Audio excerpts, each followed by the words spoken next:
মুখ্যমন্ত্রীর কাছে সরকারের কাছে আবেদন করেছেন ঘর ছাড়াদের বাড়িতে ঢোকাতে হবে। যদি যদি যদি কেউ ঘর ছাড়া থাকে মাননীয় ডিজিপির কাছে তালিকা দেবেন, কিন্তু শর্ত একটাই আপনারা স্লোগান দিয়ে বলেছিলেন ভয় নয় ভরসা। মাইক্রোফোন দিয়ে বলছি, ভয় নয় ভরসা বলছি, ভয় নয় ভরসা বলেছিলেন। আমরা আশ্বস্ত হয়েছিলাম যে নির্বাচনে জেতার পর ভয় থাকবে না, ভরসা থাকবে।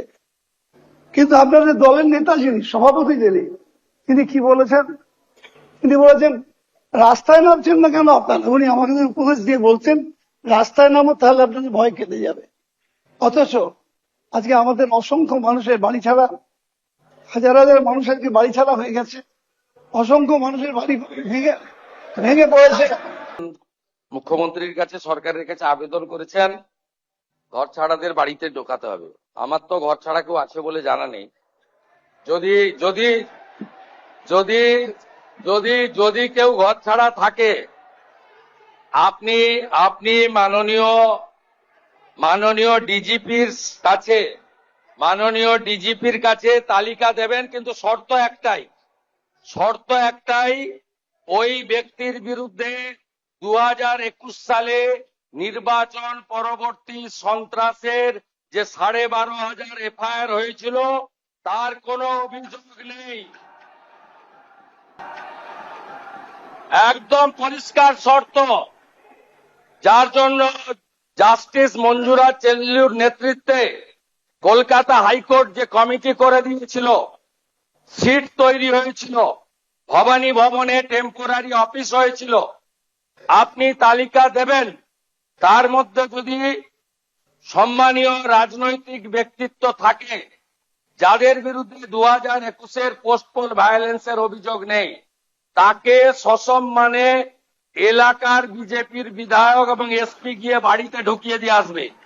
আর যদি 2021-এর পোস্টপোল ভায়োলেন্সের অভিযোগ থাকে, তাকে সরাসরি জেলে যেতে হবে।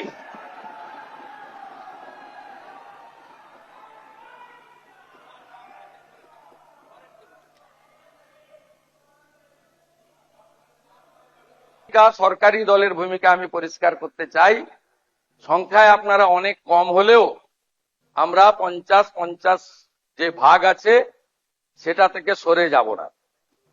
আমাদের সংখ্যা অনেক বেশি হলেও আপনাদের বেশি করে বলার সুযোগ যাতে অধ্যক্ষ দেন সরকার এবং সরকারি দলের, সেই ব্যবস্থা থাকবে। আমি মুখ্যমন্ত্রী হিসেবে মাননীয় বিধায়কদের কোন দল থেকে জিতেছেন বড় কথা নয়, মন্ত্রীদের সঙ্গে মিট করবেন, যদি না আপনাদের দলের আপত্তি না থাকে। মন্ত্রীদেরও বলবো বিরোধী দলের বিধায়করা অ্যাপয়েন্টমেন্ট চাইলে দেবেন।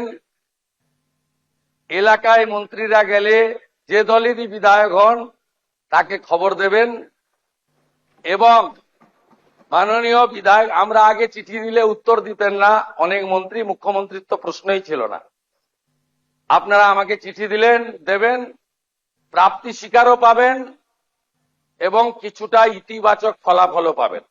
আশ্বস্ত থাকুন, ভারতীয় জনতা পার্টি 21টা রাজ্যে মাননীয় নরেন্দ্র মোদীজির মার্গদর্শনে যেভাবে সরকার চালাচ্ছে, এই সরকারও তার অন্যথা করবে না।